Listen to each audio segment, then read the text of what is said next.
Deal or no deal? It's what you subconsciously ask yourself whenever a property comes across your desk. But what does that actually mean? What's it mean to run the numbers or estimate rehab? And is there a difference between a good deal for a rental versus a good deal for a flip? What makes something a deal? Getting the answer wrong will kill your business before you even get started. Pass up on the good deals and you'll struggle to cash checks consistently. Spend too much time on the bad deals and the good ones will pass you by. But analyzing deals doesn't have to be as difficult as it might seem. And today I've got two duplexes that have caught my attention. I'm going to show you guys my process, not just for determining what they might be worth, but the software that I use for research, the questions I ask to uncover seller motivation, how I offer creative financing, and more. And when it's all said and done, we're going to decide together, deal or no deal.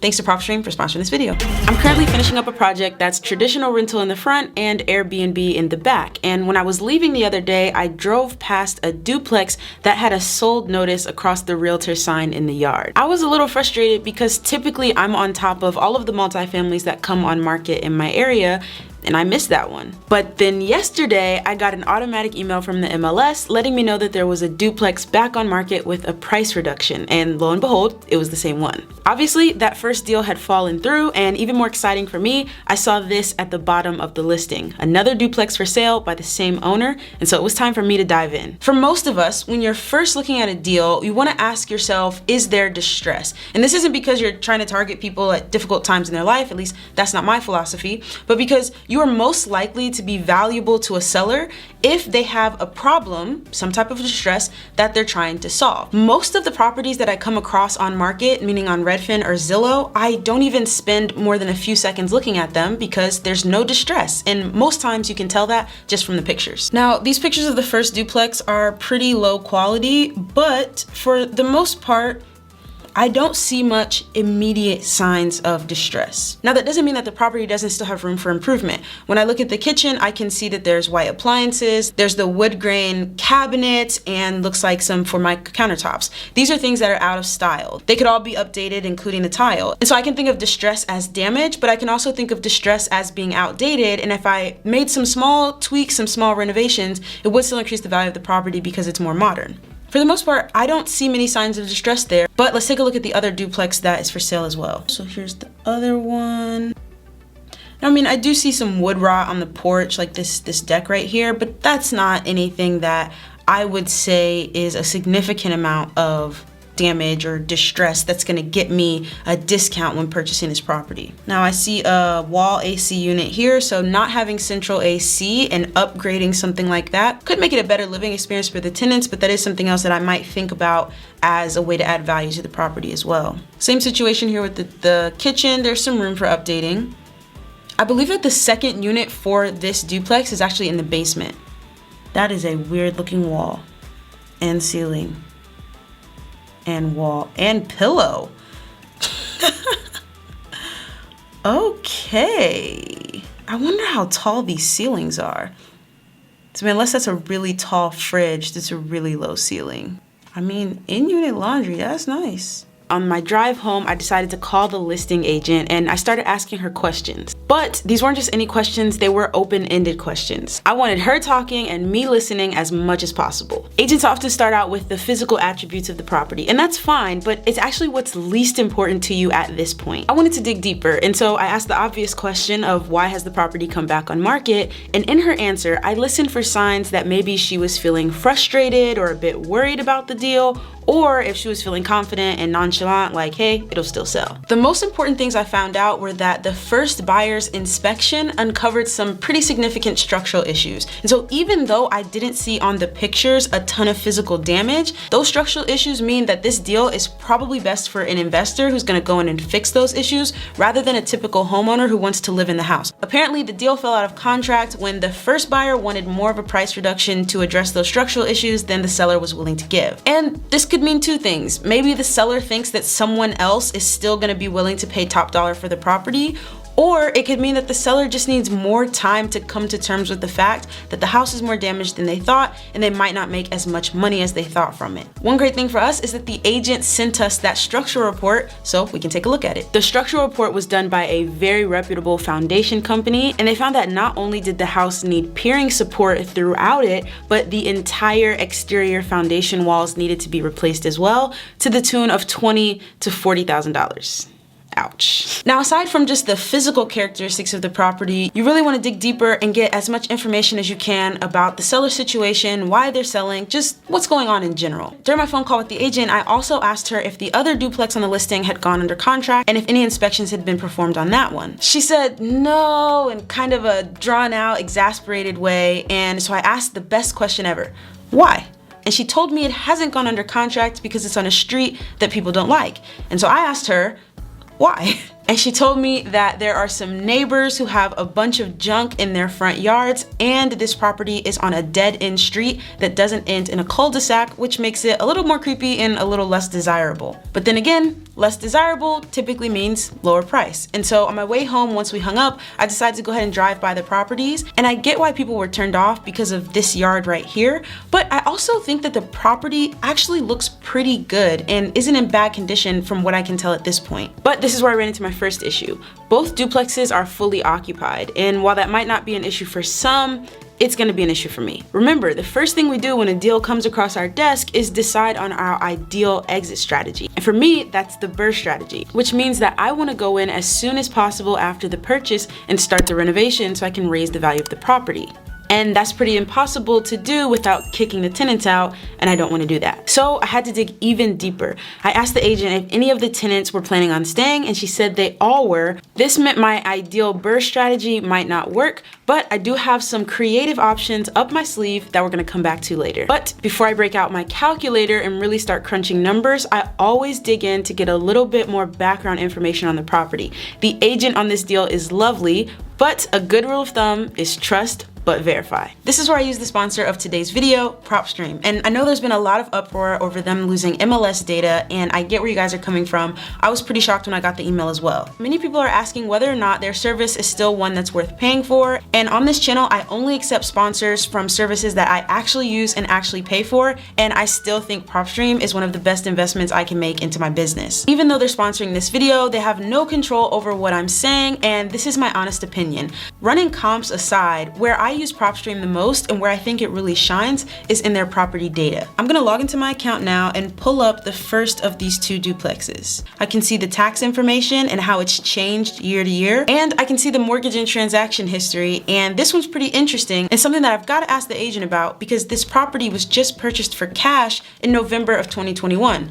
Who buys deals in cash? Investors. Investors are usually planning to fix up properties, so why did this Still Magnolias LLC buy it 2 months ago for cash and now they're trying to turn around and sell it? Finding little details like this is honestly what I love about Propstream, and I can dig in with all of their available documents and reports and see even more information. Propstream is also where I do all of my skip tracing. I found that 12 cents per phone number and email is the most reliable data that I've been able to get. Are there people out there with cheaper data? Yes, but like I say on this channel all the time, oftentimes you pay what you get for. And I find that with the numbers I get from Propstream, I don't have to worry about paying for a ton of disconnected numbers or numbers that actually go to the wrong person and not the homeowner I'm trying to reach. And so Propstream is the only place that I do my skip tracing through. They also have a great Driving for Dollars app that lets you see the same details you can see from the web version right on your phone. You can skip trace right from your phone, and you can send a postcard to the owner right from your phone. We will run comps together on these duplexes in just a moment, but the main issue that I see with Propstream no longer having MLS data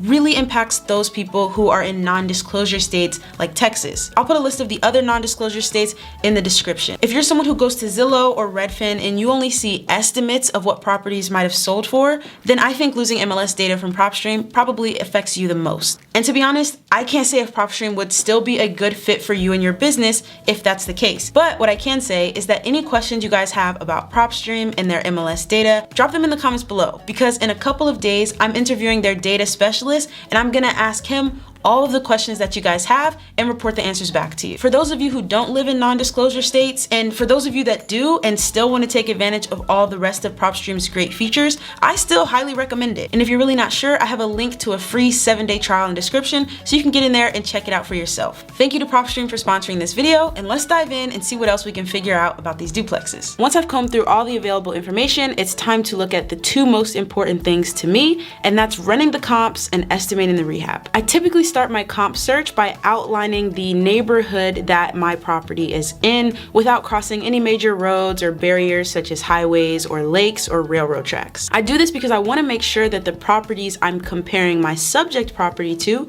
are as comparable as possible. Now, this can get difficult for multifamilies because oftentimes there's not a ton of them in a single neighborhood, but it's a good place to start, and we'll address that later if we need to. After that, I expanded the square footage range that I was looking for, as well as selected for multifamily properties, and I got one. I checked out the details page and noticed that there were different numbers for the estimated loan given for this property versus the loan balance for the purchaser, which makes me think that this property was probably purchased in a package deal, which isn't very unlikely considering that it was purchased by an LLC. I decided to go to Redfin to see if they had any information on what this house individually sold for, and I took notes that it sold for $160,000 just a few months ago. This was a really good start. While I don't know what condition it was in when it was purchased, I can always just drive by it and see if there's an ongoing renovation or if I can tell anything about the condition of the property from the outside. Plus, it's in the same neighborhood as my duplex. It only sold a couple of months ago, and it's only about 100 square feet bigger. So far, pretty solid comp. If you're struggling with running comps, one good thing about analyzing on-market properties is that you can ask the agent for a CMA so you can see what comps they've selected. Now, I do take these with a grain of salt because you never really know what criteria the agent has selected for,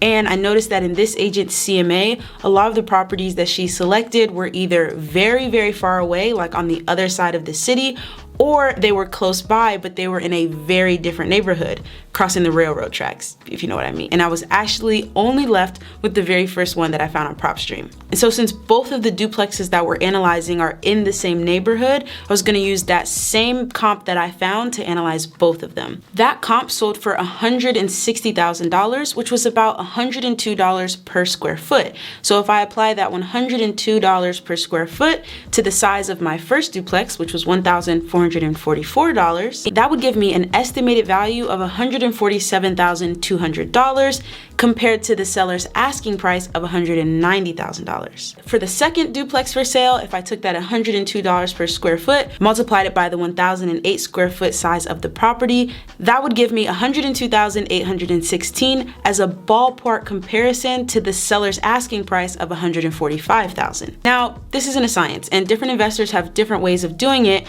but seeing the difference between my first estimate at value and the seller's asking price, we're pretty far apart. And when I see a big gap like that, I usually pump my brakes a bit.